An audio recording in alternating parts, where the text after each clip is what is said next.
Well, the point here was it's really a question and answer session from the floor from you guys. Any questions you have for us and any comments, we'd be delighted to hear them and do what we can to answer them.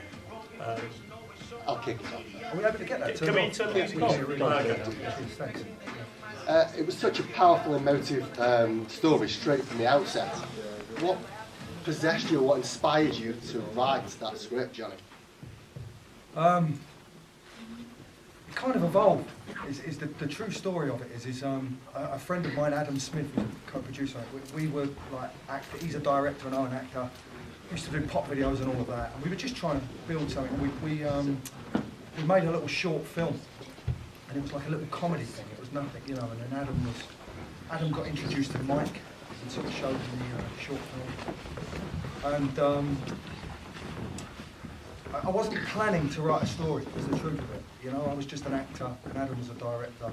But this short film evolved a bit and Mike came on board and got us a meeting with the BFI, and originally another writer was going to write it. And I was away filming Snow White and the Huntsman. I was playing a dwarf at the time. And so it wasn't going to, and then Mike, it wasn't working between the writer and Adam. We didn't know what kind of film we wanted to make, was the truth of it. And so Mike here kind of called like a crunch meeting and said, look, we've got a meeting next week with the BFI and we still don't know what kind of film it is you want to make. So we have to let this writer go and you two need to sit and decide what film it is you want to make and you need to write this treatment for it. And so Adam went away and it just meant I had a week, kind of roughly speaking, on my own to sort of, start the process. And I wrote the first 10 pages and it was then that I knew I wanted it to be about this boxer. And I saw my old club, the Fitzroy Lodge in London, and it was a place that was very, very dear to me. And I just saw that, and I just saw this kind of lone figure in the rain, and I wrote the opening sort of 15 pages kind of overnight. It just happened very quickly, the first 15 pages. And it was just him going into the gym right up to the moment when Ray's character, Bill, says to him, these are the boundaries, If I smell drink on you, you're out, and if I hear you talking about unlicensed fighting in here in front of these boys, you're out. And that's where the first 15 pages ended, I think. And I gave it into Mike, and that kind of terrified because I'd never written before. And I never heard from him for about 3 days, And I thought, oh God, And then he came back and said, we've sent it into the BFI, and they're going to meet us. And we went in and met them, and that's when they kind of gave us the funding to write the first draft.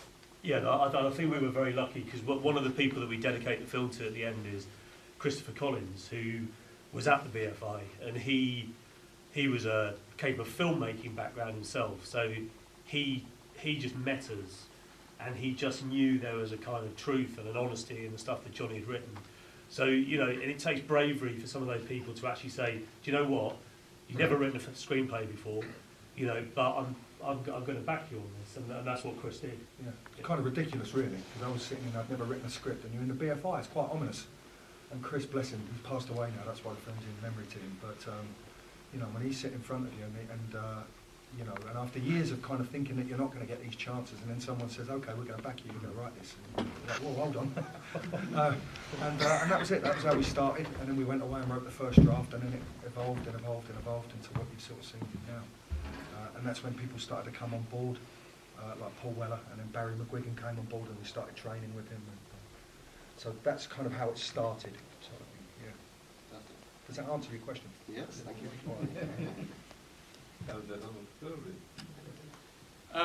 Brilliant script, Johnny. Did working with Shane Meadows influence your style of writing, or is it? Not my style of writing, because Shane works with a great writer called Jack Thorne, who I've worked with many times now. Jack, he's a dear friend, and so on a writing level, Shane has such a free way of working. What Shane working with Shane gave me was a great freedom, just not to be afraid. Sometimes you can go on to the bigger kind of movies, and you can almost feel a bit straitjacketed because it's such a big vehicle. And with Shane, you don't get that. Just anything goes with Shane. Whatever it is that gets you to the truth of a story, he'll go there. And so what he taught me was that there are no rules. There's no rules. There's no one can tell you that you can't do it. No one can tell you what you can do. And with this world, I knew about boxing. Obviously, I boxed myself as a kid, and it was very, very important part of my life. That's kind of partly what this film's about. It's kind of almost a thank you note, a love letter to those men that ran those gyms. People like Scott Lawton here, you know, John Pegg, people like he says in the script, people who turn up day in, day out and just change lives, you know. And they don't do it for any plaudits, very rarely for much money. They just turn up, you know, and not just boxing trainers, mums, you know, nurses, just real heroes, you know. So I wanted to make a film about that, and I knew what that world was. I knew the people, and I knew the story, and I wanted to make a boxing. I wanted to get a boxing film kind of right, you know. I didn't want a boxing film where people were running around with guns, and you know, I wanted to talk about the people at the grassroots of boxing, and so with that in mind, I think we were confident of the story we wanted to tell. We just needed to find the people who were going to let us tell it without getting in our way, and that's what I learned from Shane. Is it's all really about the people you surround yourself with. And I was very lucky. I bumped into this man early on. Going to embarrass him because he won't like this. But yeah, you know, Mike came on board, and that was it really. You know, like all of a sudden I was kind of quite cheekily really giving him this wish list of people I wanted to work with, right? You know, and so I just because there were no rules to me, I just sort of thought, right, we need to work with someone who's going to get the boxing elements of this right and get me right on that level. Who's the best I can think of? And I just, Barry McGuigan. So I said, Mike, we need Barry McGuigan. I'm like, flipping hell, like, you know, and then I'd think musically and stuff, and I'd think, I want Paul Weller, you know. Mike, we need Paul Weller. And he made it happen, you know. There's a lot of hot air in the industry, and people who promise you things, and but he doesn't shout much more. He's like the men in the film, you know. Like when I sent the script to Ray Winstone, because we'd done Snow White and the Huntsman together, and I knew when I was writing it who I wanted to play the part, and I sent it to him, and I said, Ray, you know, could you just read the script? I didn't want to say, would you play a part in it? I thought it was too cheeky. I said, would you just read it and tell me if you think I got the boxing world right? And anyway, Ray read it, and then he rang me up about 2 in the morning one night, and I answered it. I said, all right, Ray. He went, yeah, I've just finished your script, son. And I said, all right. I said, well, what do you think? He went, I love it. I love it. He said, it's beautiful. And he started talking about it. And then we got right to the end of this long conversation, and he went, you're going to ask me or what? Excuse my language, and it's right, you know. And I said, are you interested in playing a part? And he went, yeah. And I said, which part? And I didn't think the Bill character had enough lines for Ray, because some actors look at how many lines there are. But the man I based it on, Mickey Carney, he didn't speak much, you know. He'd undress, you know, literally, he'd tear you apart with his eyes, you know. And you knew when you was wrong, and you knew when you was right, and it'd make you feel great, you know, or you knew when you were misbehaving. And I said to Ray, I said, I was worried there might not be enough lines for that part for you. And he said, those men spoke with their actions, Johnny. He said, they spoke with their actions. They were old school. They didn't need to say much. And I just thought, wow, you know, and that's kind of what I found with this guy, Mike. And so it just slowly built, really. I gave him a wish list of people and things that we thought could bring this to the screen. And he made it happen. And these people, we'd meet them, and we one by one. And to our surprise, you know, they all came on board, you know. Like. Yeah, I mean, I think Barry and Paul came on board before I had any finance at all. So it was a handshake from those guys. Met in a cafe in London. Had a long chat with both of them, and both of them interestingly said something very important, because they're busy men, you know, and like, you know, but they said, just tell me this, you know, because we know that scripts change and all of that, but there's got to be hope in this story. Right? Is it about hope? And I said, yes, it is, and it's very important to me. And they went, okay, we're on board, and both shook hands, like, you know, very lucky, you know. And then after that, that's when Ray and people slowly started to come on board. Yeah. John? Before I ask a question, John, I just want to say, as a boxing person, just right. Nice. But my question is, Rocky's up to about 6 or 7 at the moment. Let's see Jawbone 2, and if we're not, tell me where you think Jimmy went in the next 12 months. That's a good question. If you can't answer, you've got to write another script. John's another one. I don't know, for anyone who doesn't know, but John played the corner man, and that's just such a good performance.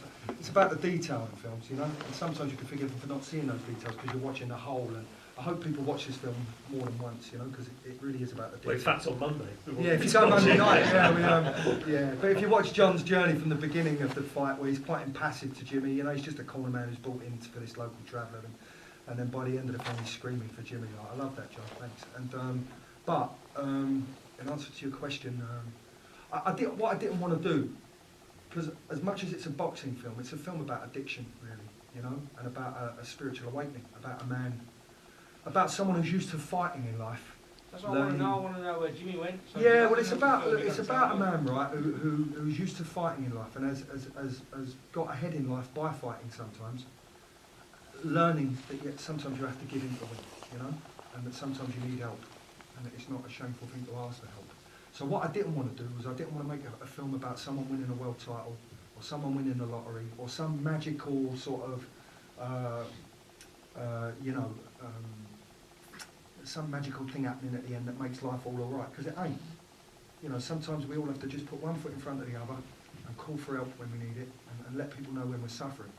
And for me, for someone to turn around like Jimmy, who's going to fight problems, he's going to fight them, he's going to fight them, you know, and for him to turn around and go, I don't know what I'm doing here, you know, I need help. That's his victory. Yeah. For some people, they don't ever get to ask that, and I've lost friends and loved ones along the way who couldn't ask for help, you know. And I wanted this film to be about real people, and I didn't want it to be about winning the lottery or some magical thing where he walks off into the sunset. I want people at the end of the film to wonder where he goes, you know, and wonder what might become of him, and maybe we will explore it in another film. But you're not going to hear what happened now. Yeah, I like that, you know. Like, I like the version where he just becomes, you know, a helpful member of the club. But the truth of it is, he might go off and drink again, you know, and he might go off, and that's real life, you know. And we did, during the film making, we did have 3 or 4 versions of the end that we talked through. And one was, you know, Jimmy and Eddie getting together at the club at the end. One was Jimmy walking, essentially sort of free, if you like, on the South Bank in London. Yeah. So we did play around with ideas like that, and Jimmy was going going to die in the ring, you know. And yeah. once he's made that epiphany moment, I think, with Eddie, because that spiteful thing that he spits out, where he says, "You're born, you spend your life on," as we do sometimes when we're angry and upset, we say things you don't even mean, and he says, you know, because of his own hatred of himself, you know, and he just attacks at Eddie and says, "You're boring, you spend your life with kids under an arch." And so when that moment at the end comes where you realise that he really never meant it like that, the reason he said that is because that's exactly what he wants. He wants the love that Eddie's got and the respect that Eddie's got. And for some reason, as much as he's got it in his art, his actions aren't matching up to it. And so when he sits in that dressing room with Eddie and says, "It's me, you know, it's me, Eddie, it's not you, you know, like, and you guys changed lives by turning up. And thank you for being here with me, you know." After I wrote that scene, the ending was open, really. He could have probably gone into the ring and died, and that would have been another way of taking it, you know, because he found his moment of peace, which is really what the film's all about. But then I expanded it, and so it became about him actually being at the meeting and saying, "Help me, please help me," you know, and so that's his kind of epiphany moment. And I like to think, you know, I wanted it to kind of come full circle, but not in a cheesy way.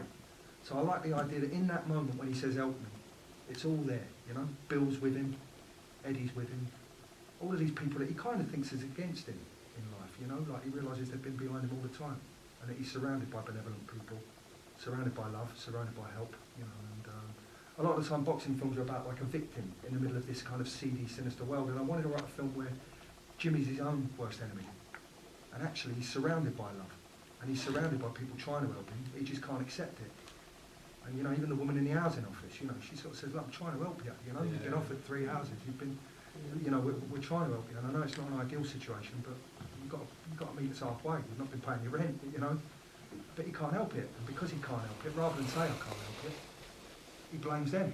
He says, "I ain't moving, you know." And it's only at the end of the film is when he says, "It's me, okay, I'm confused, I don't know what's going on." That you think he's got half a chance here, this fella.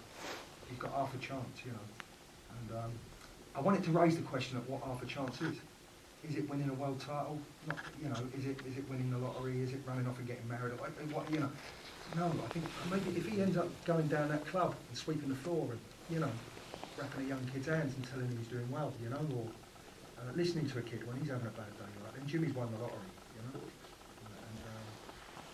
And I wanted to explore that. And there's lots of subtle stuff in the film as well. I hope people watch it more than once. Is, you know, when he's in that shower, for example, like there's lots of metaphorical stuff in the film. So like when he's in the shower and Ray says to him, "You might want to use that." Yeah, one of it's Ray saying, you know, "Sharpen up, you stink," in one level. Yeah. But on a deeper level, You know, at the beginning of the film, when Jimmy's in the cold and he's in the rain and he's on his own and he's alone, he'd have given anything to be in that moment. He's in the shower, he's got warm water on his back. His work's been rewarded, you know, all right, it's a bottle of shampoo, but it's metaphorical, you know. He's got community, you know, and he's safe. And yet the fear tells him he needs more, and that's when he goes to Joe and asks for the fight, you know. But the truth is really, all he really needs to do is recognise that he's got enough. Right here, right now, we've all got enough. We're okay. But, you know, you've got magazines and telly pumping messages to you telling you need more. You know, you need more money, you need a bigger house, you need that football player's wages, you need, you know, that girlfriend, this, you know, and I wanted to write a film that was the opposite message of that. A film that was saying, actually, you just need to try and help people a little bit more, you know, and maybe that'll help you. Does that make sense, John? Cheers, man. I'm still wondering if there's going to be a part two. I'd like to explore it. I'd like to explore it, like, you know, and, you know, again, it wouldn't be easy to write, because, like, if you find a truth in a story, then it can go anywhere. Like any of us can walk out here today and anything can happen to us, you know, like we could all meet the love of our lives outside, we could all get hit by a bus, you just don't know what life's going to throw at you. And so good storytelling, when it's done, yeah, it's got an arc and it's got a through line and it's got a beginning, middle and an end, but really it should be kind of left open to, I want people to debate the film, I want it to provoke thought, I want people to maybe this evening sort of think about it, and it'll pop into your head again and you'll think, what about, you know, and it might think, you know, we're all kind of touched by addiction in some way. Often, in this day and age now, we all know someone who's suffering from it, and they're not all sitting on a park bench, you know, with a piece of string for a belt, or it's not that cliched, you know. There's a lot of people walking around who are very lonely and are very, you know, and if this, you know, if you watch this film and then you go out and smile at someone instead of sort of scowling at them, you know, then that's a good thing, really, you know. It's a film about community, you know. We're all the community, not just in a boxing gym, but everywhere, you know, and just want a film about that, really, you know, like the bloke that you see shouting and screaming in the DSS office, or, you know, and it's not to excuse that behaviour, but the point is it's to question it and to go, actually, this bloke might really be suffering. Doesn't look like it. He looks aggressive and he looks angry and he looks like, you know, but he might be really suffering. And you know, I just wanted to explore that, you know. Hey, Jason, you all right? Good to see you again, mate. Yeah, nice to see you. Slept in at the start. That's Jason Lowe, who played our referee, who did a fantastic job for us.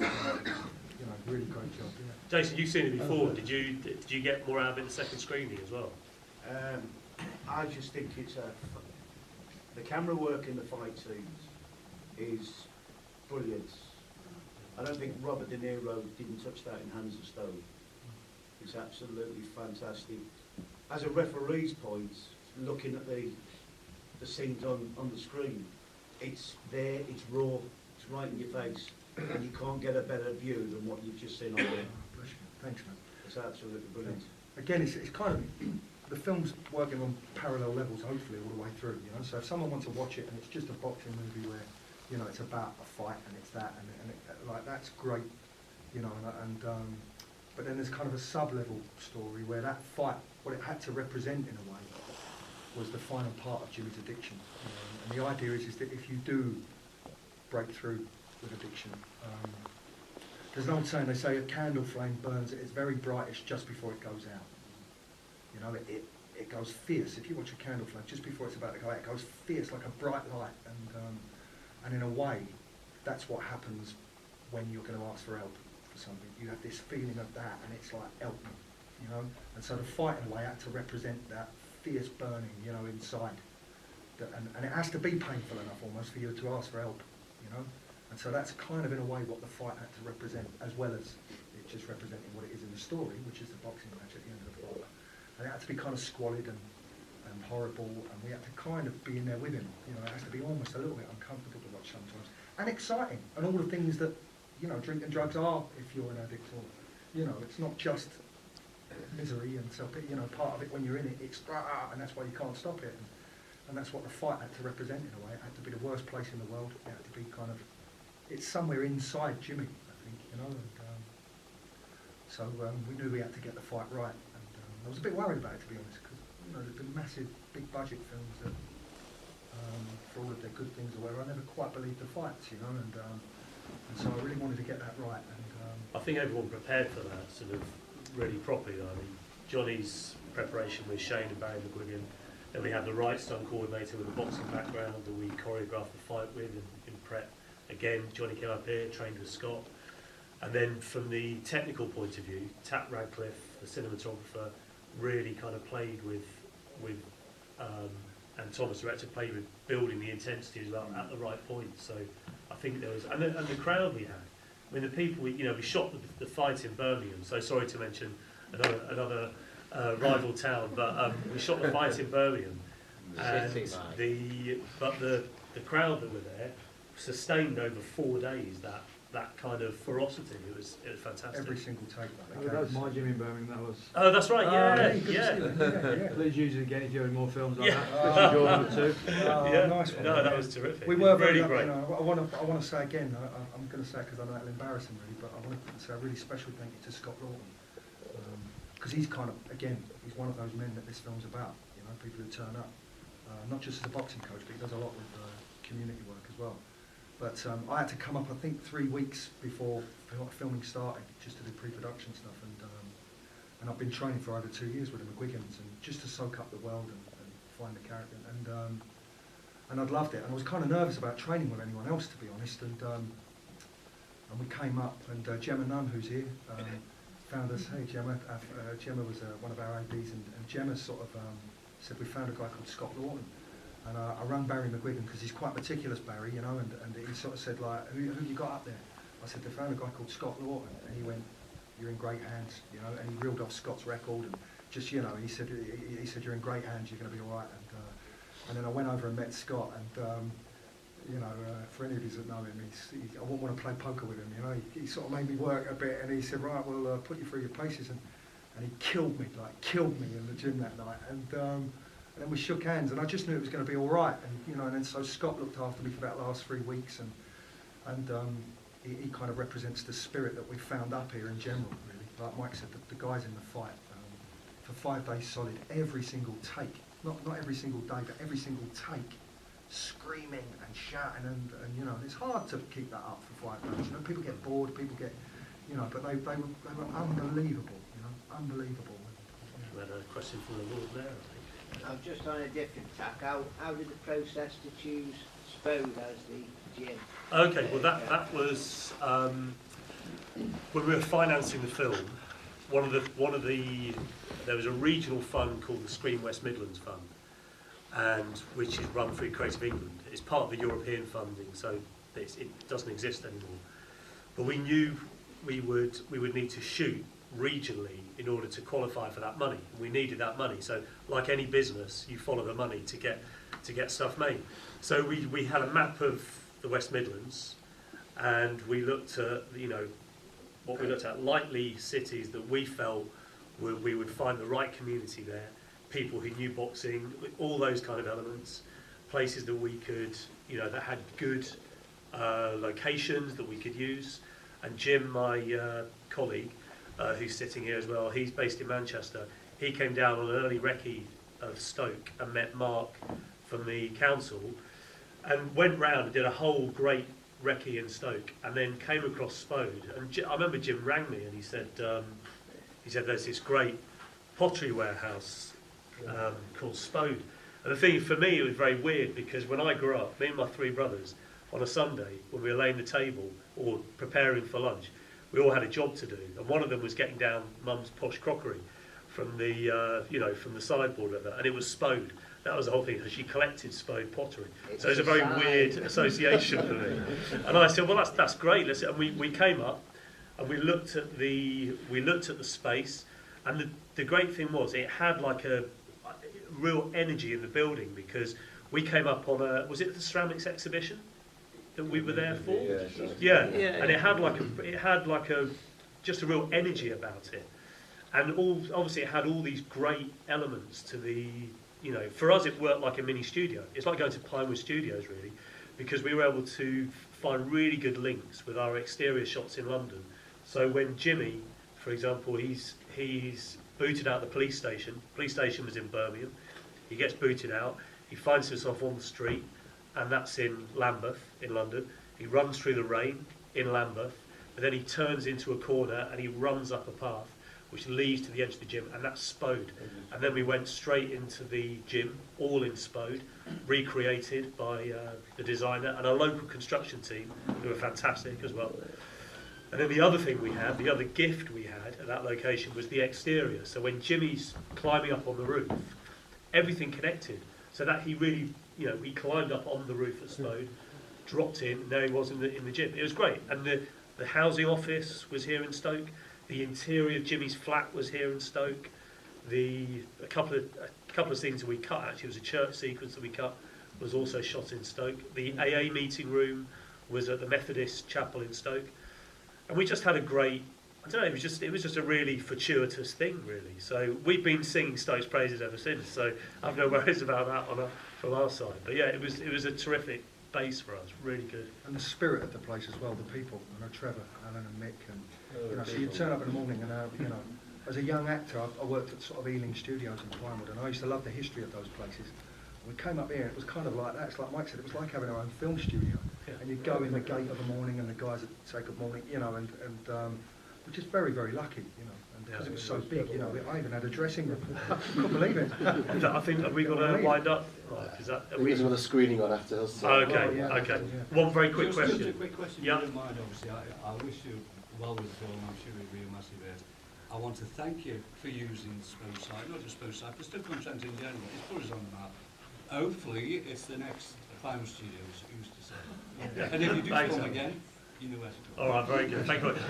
And also, please just remind everyone, the actual premiere is on Monday, and it films. We're here again, screens here, and in a rival cinema, which I won't mention in Stoke, but you know. But if you've enjoyed the film, please spread the word, because to be honest, it's hard to get screens in British independent films. So if you can spread the word, if you liked it, get people to the cinema for us. And thanks everyone. Thank you very much.